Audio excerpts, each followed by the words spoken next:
valuation, and I graduated from IIT Jaipur. और currently we are teaching mathematics. और आज हम लोग पढ़ेंगे स्ट्रेट लाइन, है ना। स्ट्रेट लाइन क्या होता है? स्ट्रेट लाइन दो एक्सिस होते हैं, एक्स एक्सिस और वाई एक्सिस।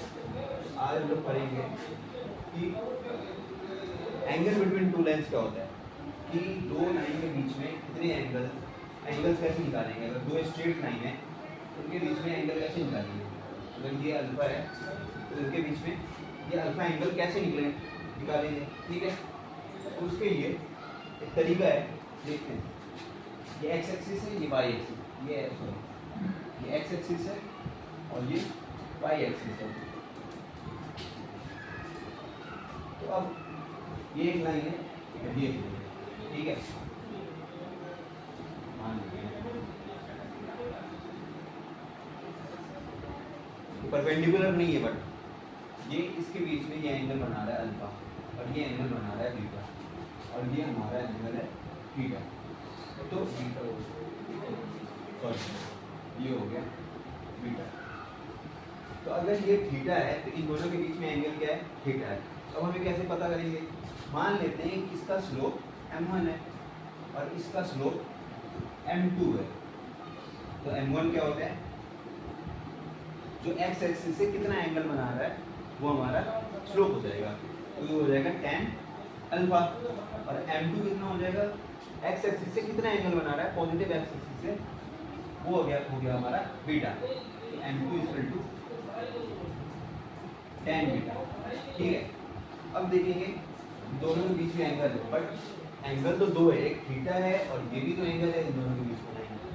ये हो गया पाई मान लेते कोई और एंगल होगा। ये एक एक्यूट एंगल होगा, मतलब 90 से छोटा होगा और एक 90 से बड़ा होगा, ठीक है। तो अब हमें निकालेंगे कि ये थीटा कितना होगा। ये होगा हमारा 180 माइनस बीटा। ये एंगल क्योंकि स्ट्रेट लाइन है, स्ट्रेट लाइन का angle sum of straight lines कितना होता है? 180। ये हो गया 180 माइनस बीटा। तो सिमिलरली ये एंगल कितना हो जाएगा?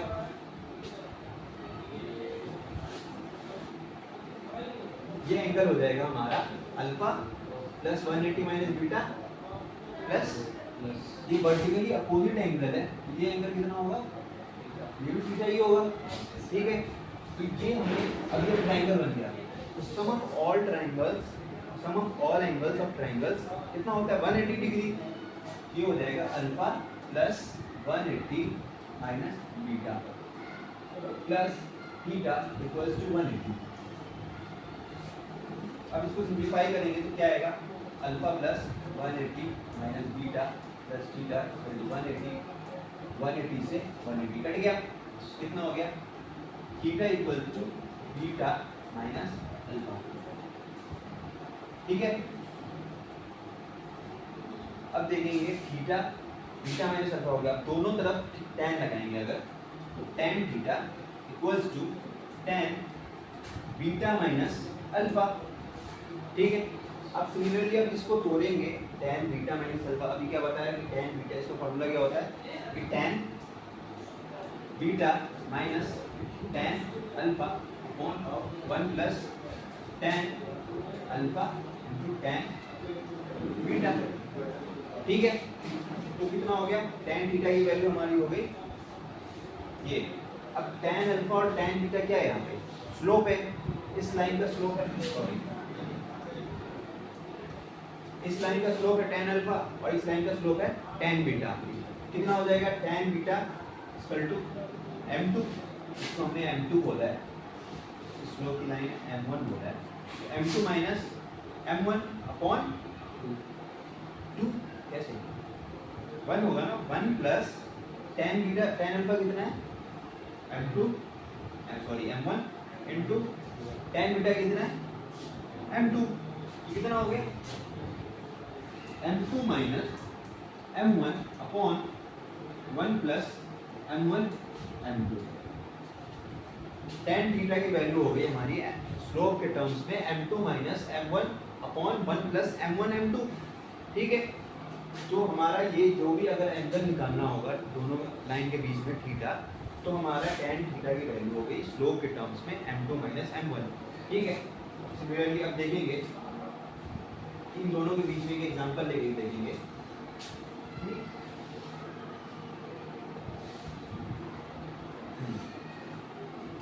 निकाला tan theta equals to m2 minus m1 upon 1 plus m1 m2, और ये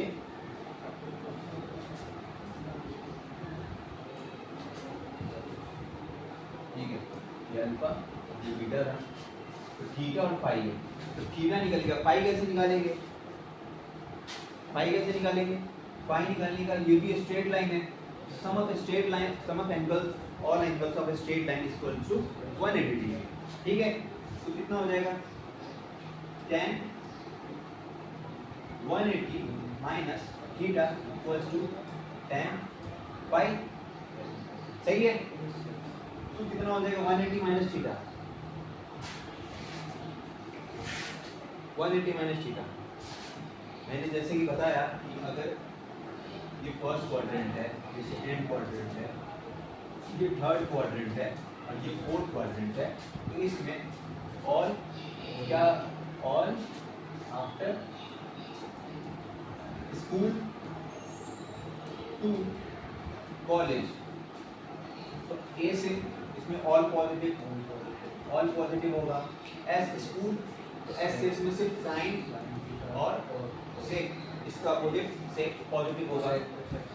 अब इसमें 2 है तो टी से tan और cot पॉजिटिव होगा, और इसमें cos और sec पॉजिटिव होगा। तो 180 माइनस थीटा है, मतलब इस क्वाड्रेंट में आ रहा होगा, वो ऑब्ट्यूज एंगल बना रहा होगा। ठीक है, तो सिमिलरली अब देखेंगे इसमें tan 180 माइनस थीटा कितना हो जाएगा? Minus of tan theta. ठीक है, इक्वल टू tan फाई। तो मतलब इसमें अब दो कंडीशन बनेंगे। ठीक है, इसको बराबर ले जाते हैं, जैसे tan थीटा की वैल्यू आई m2 minus m1 upon 1 plus m1 m2। ठीक है, अगर tan थीटा एक्यूट एंगल है, इसमें दो कंडीशन केस बनते हैं। ठीक है, केस वन बनेगा इफ, इसको लिखो, इसको उसमें राइट डाउन लो कि tan theta is positive if m2 minus m1 1 plus m1 m2 is positive, then tan theta is also positive। तो ये एक एक्यूट एंगल बनाएगा। इन दोनों के बीच में अगर पॉजिटिव आ रहा है, मतलब कि फर्स्ट क्वाड्रेंट में होगा और 0 से 90 के बीच में होगा। 0 से 90 के बीच में अगर है मतलब एक्यूट एंगल, मतलब एक्यूट एंगल क्या होता है?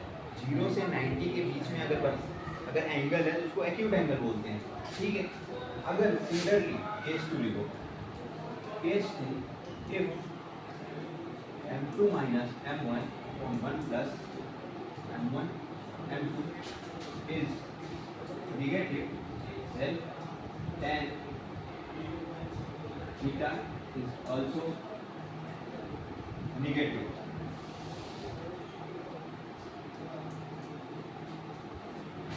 ठीक है, तो tan theta is also negative, मतलब अगर tan थीटा नेगेटिव आ रहा है मतलब कि वो सेकेंड क्वाड्रेंट में होगा। फर्स्ट क्वाड्रेंट में तो ऑल पॉजिटिव होता है, मतलब 90 डिग्री से ज़्यादा बना रहा होगा। तो वो कौन सा एंगल होगा, उसको क्या बोलेंगे? Obtuse angle. ऑब्ट्यूज एंगल, तो वो हमारा ऑब्ट्यूज एंगल बना रहा होगा। ठीक है, समझ गए? अब इस पे एक क्वेश्चन देखेंगे कि अगर किसी लाइन के बीच में, किसी लाइन में अगर ये लाइन के बीच का एंगल निकालना हो, अगर उसका हमारा स्लोप दिया हुआ हो, तो वो कैसे निकालेंगे? सिमिलरली अभी क्वेश्चन करेंगे। यहाँ तक समझ गए? कोई प्रॉब्लम? अभी क्वेश्चन करेंगे कि एक लाइन है लाइन ये और ये लाइन है, इन दोनों के बीच में π/4 एंगल बना रहा है, मतलब थीटा की वैल्यू π/4 हो गई और एक का स्लोप दिया हुआ है m1 = 2। तो हमें इसका स्लोप पता करना है m2 का स्लोप क्या होगा, क्या होगा?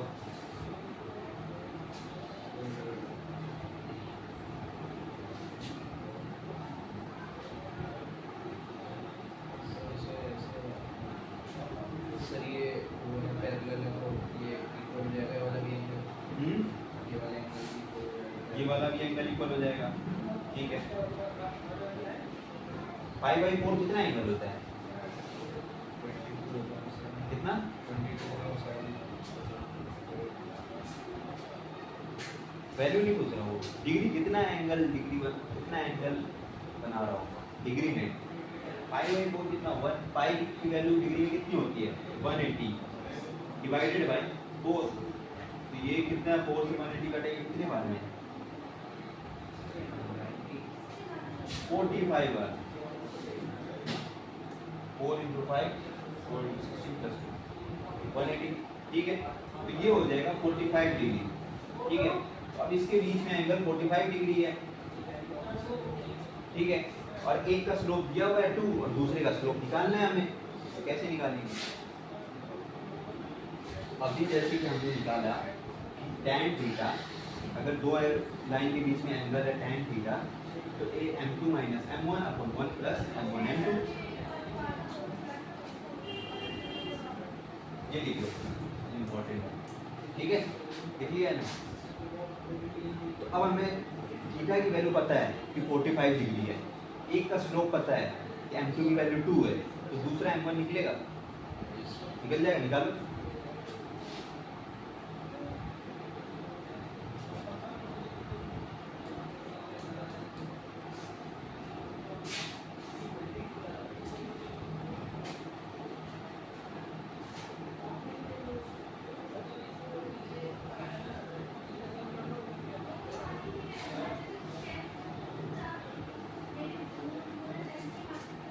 And 45 equals to m1 कितना है 2 minus m2/1 + 2 × m2, ठीक है।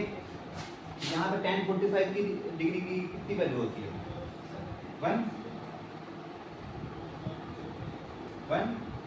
ठीक है। तो ये हो गया 2 - m2/1 + 2m2, ठीक है। तो अब 1 + 2m2 को इधर ले जाएंगे, तो 1 से m2 होगा तो कितना हो जाएगा, इतना ही रहेगा। 1 + 2m2 = 2 - m2, ठीक है। तो अब m2 को इधर लेके आएंगे, m2 को एक साथ देंगे क्योंकि m2 की वैल्यू निकालनी है, और 1 को उधर लेके जाएंगे, तो ये m2 इसमें 2m2 + m2, ये नेगेटिव में इधर आएगा तो पॉजिटिव में हो जाएगा, और 2 - 1 1 हो जाएगा, ठीक है। तो अब यहाँ पे 2m2 + m2 कितना हो जाएगा 3m2, वेरी गुड, ये 1 हो गया। और m2 अब कितना आ गया 1/3, है ना। तो आ गया दूसरी की वैल्यू, दो लाइन के बीच में अगर एंगल निकालना है तो हम ये वाला करेंगे। और इसमें दो केस बनता है, अगर m1 - m2/m2 + ये पॉजिटिव आया तो tan थीटा एक्यूट एंगल होगा, मतलब 0 से 90 के बीच में होगा। अगर निगेटिव आया तो 90 से ज़्यादा होगा। अगर कल को क्वेश्चन में अगर दे दिया कि भाई 90 से ऑप्शंस में आ रखे हैं, अगर इसकी वैल्यू तुम्हें निगेटिव आई और ऑप्शंस में दे रखे हैं कि 135 डिग्री, किसी में 45 डिग्री, तो तुम्हें पता चल जाएगा कि 90 से ऊपर है, अगर निगेटिव वैल्यू आ रही है तो 90 से ऊपर वाला ही एंगल होगा, ठीक है। कल को ऐसा कोई वैल्यू दे दिया कि 133 डिग्री आंसर है, ठीक है, बट 133 डिग्री का तो वैल्यू कैसे निकालोगे, कैलकुलेटर तो है नहीं। तो तुम्हें ऑप्शंस में अगर दिखेगा कि कोई फॉल्स निगेटिव वैल्यू है, सिर्फ अकेला निगेटिव वैल्यू, वो निगेटिव ही होगा, है ना। तो ये चीज़ें ऐसे ऑप्शंस कभी भी एलिमिनेट कर रहे हो ना, तो उस चीज़ में ये वाला फंडा अपनाते हैं कि भाई इस तरीके से ठीक है, अब एक सवाल करेंगे कि ये लाइन है, ये लाइन है, ये लाइन के बीच में एंगल बना रहा है 60 डिग्री, ठीक है, और ये कहीं कट कर रहा है 0,2 पे, ठीक है, और ये कहीं कट कर रहा है, ये कहीं कट कर रहा है, मान लो 3,4 और 2,0, ये एक्स एक्सिस है ना, तो ये 2,0 3,4, तो इनके बीच में एंगल ये है, तो अब मुझे इसका इक्वेशन लिखना है, इक्वेशन ऑफ लाइन क्या होगा इसका इन दोनों के बीच में एंगल 60 डिग्री है और इसका कोऑर्डिनेट है 2,0 और 3,4, ठीक है, इस लाइन का इक्वेशन लिखना है, कैसे लिखेंगे, कैसे लिखेंगे,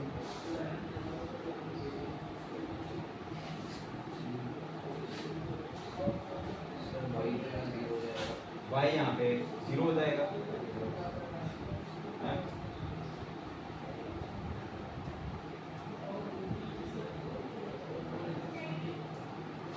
ये हमारा 2,0 है, यहाँ पे 0 है, तो इस लाइन से दो पॉइंट दिया हुआ है, स्लोप निकल जाएगा हमारा, स्लोप क्या होगा,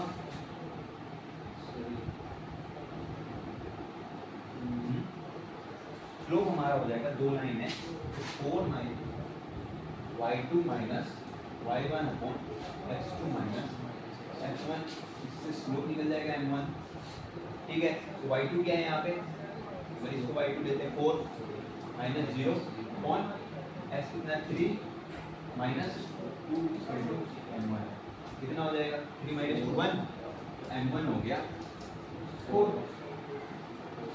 और इसके बीच में 60 डिग्री, इसकी वैल्यू पता चल गई m4 m1 और ये इसको मान लेते हैं m2, और इसका स्लोप पता चल जाएगा, इसका स्लोप, इसके बीच में एंगल 60 है, इसका स्लोप पता चल गया हमको, इसका स्लोप कैसे निकालेंगे,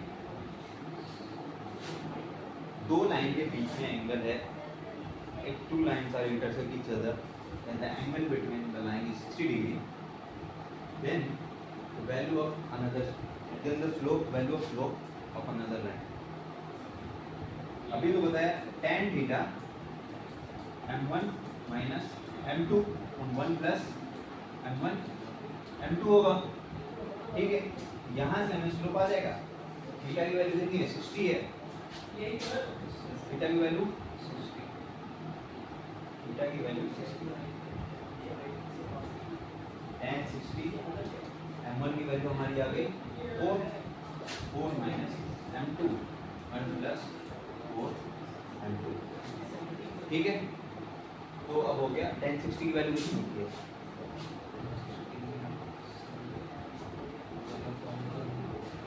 1/√2 या फिर √3, tan 30 की वैल्यू होती है 1/√3, tan 60 की होती है √3, ठीक है, तो tan 60 हमारा √3 आ गया, 4 माइनस m2 1 प्लस 4 m2, ठीक है, तो यहाँ से हमारा m2 की वैल्यू आ जाएगी, m2 को एक तरफ ले जाएंगे कितना हो जाएगा √3 प्लस 4 √3 m2 4 माइनस m2, ठीक है, तो m2 को m2 एक साथ रख देंगे तो m2 इधर आएगा, तो m2 1 प्लस 4 √3, 4 को इधर 3 को इधर ले आएंगे 4 माइनस, तो m2 आ जाएगा हमारा 4 माइनस √3 ऑन 1 प्लस, तो स्लोप आ गया हमारा, m2 का स्लोप आ गया, और ये पॉइंट आ गया हमारा, तो 3,4 और इसका स्लोप आ गया, तो स्लोप पॉइंट फॉर्म से हम स्लोप पॉइंट फॉर्म से इक्वेशन लिख देंगे, स्लोप पॉइंट फॉर्म से इक्वेशन आ जाएगा। ठीक है, क्या आएगा इक्वेशन, क्या आएगा 3,4 है, 3,4 है। अब हम इक्वेशन अगर लिखेंगे क्या आएगा इक्वेशन 3,4 आएगा, y माइनस 4 अपॉन स्लोप कितना है 4 minus √3 1 plus 4√3 into x minus 3। ठीक है, चाहिए तो सिंप्लीफाई कर देंगे, y हो जाएगा 4 प्लस माइनस √3 और 1 प्लस 4√3 एक्स, इसको सिंप्लीफाई कर देंगे है ना, प्लस 4 उधर ले गए। ठीक है, ये इक्वेशन बनता है। तो इसका निकालने का क्या पर्पस है कि कभी भी क्वेश्चन में अगर दिया रहे, कभी भी एंगल दे दिया हो और डायरेक्ट बोले कि स्लोप निकालना है इसका, दूसरे लाइन का स्लोप निकालना है जो इंटरसेक्ट कर रहा है, कभी कोई क्वेश्चन दे दे कि 2 लाइन इंटरसेक्ट कर रहा है, उसका इक्वेशन दे दिया और उसका पॉइंट निकालना है, पॉइंट से फिर स्लोप निकालना है, स्लोप से फिर उसका डिस्टेंस निकालना है। तो इस तरीके से बहुत सारे सवाल इसमें बन सकते हैं और जेईई में मोस्टली इस पर एक सवाल आता ही आता है और हमारे बोर्ड में भी आएंगे एक सवाल और जेईई में भी आएंगे एक सवाल। तो ये चीज़ें हमेशा ध्यान रखना, ये एक बार हो जाता है। ठीक है, कुछ सवाल दे रहा हूँ, होमवर्क करके आना है ना, और मैं कल से